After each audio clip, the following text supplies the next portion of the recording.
Do you have a child who's just turned 18 years old? Congratulations, you did it. And now I want you to do these 3 things as soon as you can. My name is Philip Bruce. I'm the estate planning director at Stone Arch Law Office. We're an estate planning law firm in Minneapolis, Minnesota. We work with families to solve this problem all the time. So I'm going to tell you a story. We had a client a Minnesota family who had their oldest child left for college. It was their son in South Dakota. There was nothing bad happened, but he got in a car accident and was taken to the hospital for observation, just observation to make sure he was okay. He bumped his head. Everything's fine, but mom didn't know that.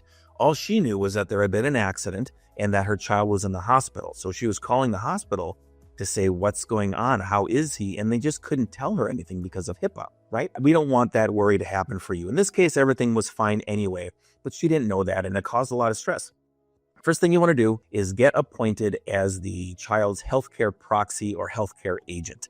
That's done in a document called a healthcare directive. And assuming there's a HIPAA release in this document, which there should be, and there will be if you do it with an attorney, you're going to have access to that information as needed. You can contact hospitals, doctors, and you'll have full access to that information as long as the child has consented to it. And that solves that problem. The second thing is to make sure that that child has a full healthcare directive. So not just an appointment of who's in charge, but make sure that that child has an opportunity to have a say in their care.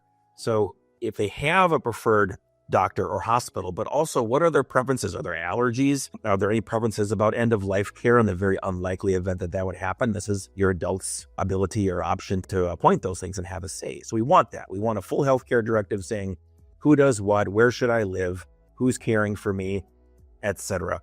And the third point is less about medical and more about convenience. Is I want you to get a financial power of attorney set up for that child. Even if there's no medical issue, it might just come up that you need to deposit a check or withdraw money or check a balance or do whatever when it comes to their finances. And this financial power of attorney will allow you to do that. They can oftentimes be drafted to allow you to speak with the administrators at college, for example. So if you need to check in on grades, etc., you can't do that without authorization, and this would give you the authorization to do that. So those are my 3 points I want you to check on. Again, I'm Philip Bruce at Stone Arch Law Office. Book a call with our office at stonearchlaw.com or call us at 612-444-5555.